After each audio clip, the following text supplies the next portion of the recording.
नमस्कार, मैं अभिषेक सिंह आपके YouTube channel Abhishek Singh motivational gallery में आपका स्वागत करता हूं। जैसा कि आप सब जानते हैं, आज से देवी उपासना के 9 दिन का पर्व नवरात्रि शुरू होने जा रहा है। देवी आराधना के इस पवित्र 9 दिनों में माँ दुर्गा की कथा का पाठ करने से कई फलों की प्राप्ति होती है। आइए जानते हैं माँ दुर्गा की पावन कथा। इससे पहले अगर आप इस चैनल पर नए हैं तो मेरे इस चैनल को सब्सक्राइब कर लें, साथ में बेल आइकन दबाना न भूलें। तो शुरू करते हैं। धार्मिक कथाओं के अनुसार एक बार बृहस्पति भगवान ब्रह्मा जी से यह प्रश्न पूछते हैं कि चैत्र और आश्विन मास के शुक्ल पक्ष में नवरात्र का व्रत और उत्सव क्यों किया जाता है? इस व्रत का फल क्या होता है? इसे किस प्रकार करना उचित है? पहले इस व्रत को किसने किया? बृहस्पति जी ने जो सवाल ब्रह्मा जी से पूछा तो ब्रह्मा जी ने बृहस्पति भगवान को यह उत्तर दिया, प्राणियों के हित की इच्छा से तुमने बहुत अच्छा प्रश्न किया है। दरअसल जो मनुष्य मनोरथ पूर्ण करने वाली दुर्गा, महादेव, सूर्य और नारायण का ध्यान करते हैं, वे मनुष्य धन्य हैं। यह नवरात्र व्रत संपूर्ण मनोकामनाओं को पूर्ण करने वाला होता है। इसके करने से पुत्र की कामना वाले को पुत्र, धन की लालसा वाले को धन, विद्या की चाहत रखने वाले को विद्या और सुख की इच्छा वालों को सुख मिलता है। इस व्रत को करने से रोगी मनुष्य का रोग दूर हो जाता है, मनुष्य की संपूर्ण विपत्तियां दूर हो जाती हैं और घर में समृद्धि की वृद्धि होती है। पुत्र प्राप्त होता है उस स्त्री को जो पुत्र की लालसा रखती है, समस्त पापों से छुटकारा मिल जाता है और मन का मनोरथ सिद्ध हो जाता है।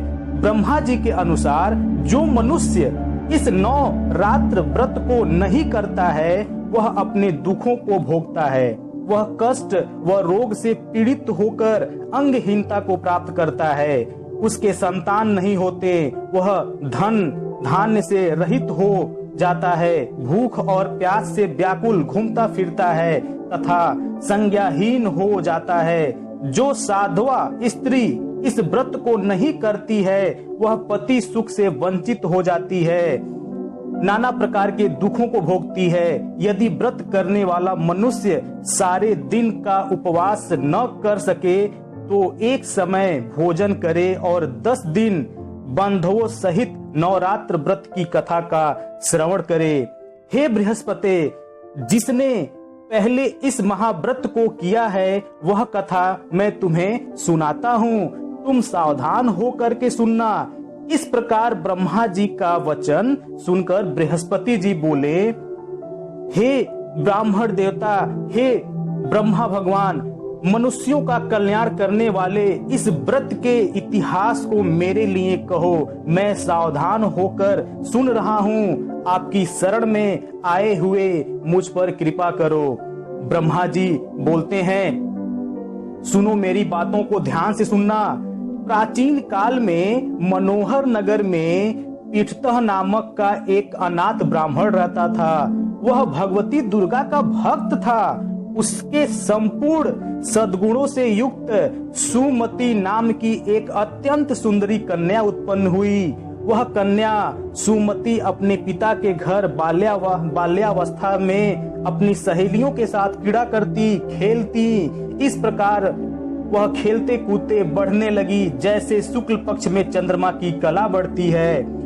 उसका पिता प्रतिदिन जब माँ दुर्गा की पूजा कर होम किया करता, वह उस समय नियम से वहां पे उपस्थित रहा करती।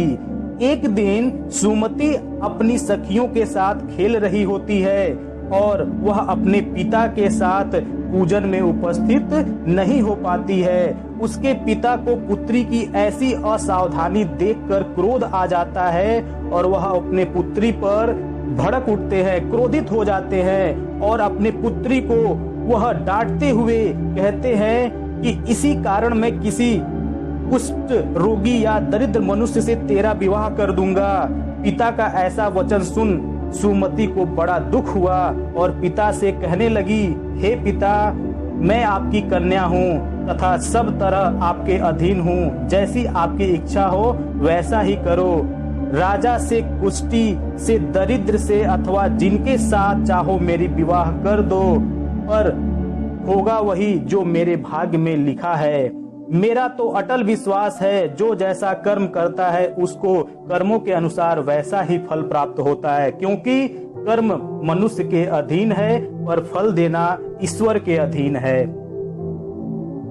जैसे अग्नि में पड़ने से त्रिड़ादि उसको अधीन प्रदीप्त कर देते हैं, इस प्रकार कन्या के निर्भयता से कहे हुए वचन सुन उस ब्राह्मण में क्रोध आ जाता है और वह अपनी पुत्री का विवाह एक कुष्टी, एक गरीब और एक कोढ़ी व्यक्ति के साथ कर देता है। और उसका पिता अपनी पुत्री को बोलता है, ले तू अपने कर्म का फल भोगो, देखें भाग्य के भरोसे रहकर तुम्हें क्या मिलता है। पिता के ऐसे कटु वचनों को सुन सुमति मन में विचार करने लगी, ओह मेरे बड़ा दुर्भाग्य जिसने मुझे ऐसा पिता मिला। इस तरह अपने दुख का विचार करती हुई वह कन्या अपने पति के साथ वन में चली जाती है और डरावने घने जंगलों में किसी तरह से वह अपना जीवन का निर्वाह करती है। उस गरीब बालिका की ऐसी दशा देख देवी भगवती ने पूर्व पुण्य के प्रभाव से प्रकट हो सुमति से कहा, हे दीन ब्राह्मणी, मैं तुमसे प्रसन्न हूँ, तुम जो चाहो सो वरदान मांग सकती हो। भगवती दुर्गा का यह वचन सुन ब्राह्मणी ने कहा, आप कौन हैं और मुझे आप क्यों यह सब देना चाहती हैं, आप मुझसे क्यों प्रसन्न हैं। तो माँ भगवती होती हैं कहती हैं कि हे ब्राह्मणी, मैं आदिशक्ति भगवती हूँ, मैं ब्रह्म विद्या व सरस्वती हूँ। प्रसन्न होने पर मैं प्राणियों का दुख दूर कर उनको सुख प्रदान करती हूँ। हे ब्राह्मणी, मैं तुझ पर तेरे पूर्व जन्म के पुण्य के प्रभाव से प्रसन्न हूँ। तुम्हारे पूर्व जन्म का वृतांत सुनाती हूँ, सुनो। तू पूर्व जन्म में निषाद भील की स्त्री थी और अति प्रतिवर्ता थी। एक दिन तेरे पति निषाद ने चोरी की और चोरी करने के कारण तुम दोनों को सिपाहियों ने पकड़ लिया और तुम्हें जेल में बंद कर दिया। तुझको और तेरे पति को भोजन नहीं दिया गया। इस प्रकार 9 रात्र के दिनों में तुमने न तो कुछ खाया और न ही जल पिया। इस प्रकार 9 दिनों तक नवरात्र का व्रत हो गया। मैं इसी तुम्हारे मनोकामना, इसी तुम्हारे व्रत के वजह से मैं प्रसन्न हूँ। तुम अपनी इच्छा अनुसार तुम मुझसे कुछ भी मांग सकती हो। इस प्रकार दुर्गा माँ के वचन पर ब्राह्मणी बोली, अगर आप मुझ पर प्रसन्न हैं तो आप मेरे पति को ठीक कर दें। और ऐसा कहते हुए माँ दुर्गा ने उसके पति को ठीक कर दिया। ब्रह्मा जी बोले, इस प्रकार देवी के वचन सुन ब्राह्मणी बहुत प्रसन्न हुई और पति को निरोग करने की इच्छा से जब उसने तथास्तु ऐसा वचन कहा, तब उसके पति का शरीर भगवती दुर्गा की कृपा से कुष्ठ रोग से रहित हो गया, कांतिवान हो गया। वह ब्राह्मणी पति की मनोहर देह को देख देवी की स्तुति करने लगी। हे दुर्गे, आप दुर्गति को दूर करने वाली, तीनों लोकों का संताप हरने वाली, समस्त दुखों को दूर करने वाली, रोगी मनुष्य को निरोग करने वाली, प्रसन्न हो मनोवांछित वर देने वाली और दुष्टों का नाश करने वाली जगत की माता हो। हे अम्बे, मुझ निरपराध अबला को मेरे पिता ने कुष्ठी मनुष्य के साथ विवाह कर घर से निकाल दिया। पिता से तिरस्कृत निर्जन वन में विचर रही हूँ। आपने मेरा इस विपदा में उद्धार किया है। हे देवी, आपको प्रणाम करती हूँ, मेरी रक्षा करो। ब्रह्मा जी बोले, हे बृहस्पति, उस ब्राह्मणी की ऐसी स्तुति सुन देवी बहुत प्रसन्न हुई और ब्राह्मणी से कहा, हे ब्राह्मणी, तेरा उदालय नामक अति बुद्धिमान, धनवान, कीर्तिवान और जितेंद्रिय पुत्र शीघ्र उत्पन्न होगा। ऐसा वर प्रदान कर देवी ने ब्राह्मणी से फिर कहा कि हे ब्राह्मणी, और जो कुछ तेरी इच्छा हो मांग ले। भगवती दुर्गा का ऐसा वचन सुन सुमति ने कहा कि हे माँ, हे भगवती माँ, अगर आप मुझसे प्रसन्न हैं मुझ पर कृपा करना चाहती हैं तो मुझे इस नवरात्र व्रत की विधि, नवरात्र व्रत करने की विधि और उसके फल का विस्तार से वर्णन करें। इस प्रकार ब्राह्मणी के वचन सुन दुर्गा माँ, भगवती माँ कहती हैं, हे ब्राह्मणी, तू ध्यान से सुनो, मैं तुम्हें संपूर्ण पापों को दूर करने वाले नवरात्र व्रत की विधि बतलाती हूँ, जिसको सुनने से मोक्ष की प्राप्ति होती है। आश्विन मास के शुक्ल पक्ष की प्रतिपदा से लेकर 9 दिन तक विधि पूर्वक व्रत करें। यदि दिन भर का व्रत न कर सकें तो एक समय का भोजन करें। विद्वान ब्राह्मणों से पूछकर घट स्थापन करें और वाटिका बनाकर उसको प्रतिदिन जल से सींचें। महाकाली, महालक्ष्मी और महासरस्वती देवी की मूर्तियां स्थापित कर उनकी नित्य विधि सहित पूजा करें और पुष्पों से विधि पूर्वक अर्घ दें। बिजौरा के फल से अर्घ देने से रूप की प्राप्ति होती है। जायफल से अर्घ देने से कीर्ति, दाख से अर्घ देने से कार्य की सिद्धि होती है। आंवले से अर्घ देने से दुख की प्राप्ति से छुटकारा मिलता है, सुख की प्राप्ति होती है और केले से अर्घ देने से आभूषणों की प्राप्ति होती है। इस प्रकार पुष्पों व फलों से अर्घ देने से व्रत समाप्त होने पर 9वें दिन या विधि हवन करें।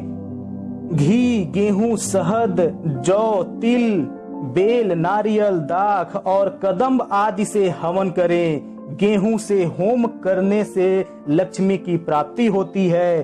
खीर एवं चंपा के पुष्पों से धन की और बेल के पत्तों से तेज व सुख की प्राप्ति होती है। आंवले से कृति की और केले से पुत्र की, कमल से राज सम्मान की और दाखों से संपदा की प्राप्ति होती है। घी, नारियल, शहद, जौ और तिल तथा फलों से होम करने से मनोवांछित वस्तु की प्राप्ति होती है। व्रत करने वाला मनुष्य इस विधि के साथ प्रणाम करे और यज्ञ की सिद्धि के लिए उसे दक्षिणा दे। इस प्रकार बताई हुई विधि के अनुसार जो व्यक्ति व्रत करता है उसके सब मनोरथ सिद्ध होते हैं, इसमें तनिक भी संदेह नहीं है। इस 9 दिनों में जो कुछ दान आदि दिया जाता है उसका करोड़ों गुना फल मिलता है। इस नवरात्र व्रत करने से अश्वमेघ यज्ञ का फल मिलता है। हे ब्राह्मणी, इस संपूर्ण मनोकामनाओं को पूर्ण करने वाले उत्तम व्रत को तीर्थ, मंदिर अथवा घर में विधि के अनुसार करें। ब्रह्मा जी बोलते हैं, हे बृहस्पति, इस प्रकार ब्राह्मणी को व्रत की विधि और फल बताकर देवी अंतर्ध्यान हो गई। जो मनुष्य या स्त्री इस व्रत को भक्ति पूर्वक करता है वह इस लोक में सुख प्राप्त कर अंत में दुर्लभ मोक्ष को प्राप्त होता है। हे बृहस्पति, यह दुर्लभ व्रत का महात्म्य है जो मैंने तुम्हें बतलाया है। यह सुन बृहस्पति जी आनंद से प्रफुल्लित हो जाते हैं और ब्रह्मा जी से कहने लगते हैं, हे ब्रह्मा, विष्णु, महेश, आपने मुझ पर अति कृपा की जो मुझे इस नवरात्र व्रत का महात्म्य सुनाया। ब्रह्मा जी बोले कि हे बृहस्पति, यह देवी भगवती शक्ति संपूर्ण लोकों का पालन करने वाली है। इस महादेवी के प्रभाव को कौन जान सकता है? तो बोलो देवी भगवती माँ की जय।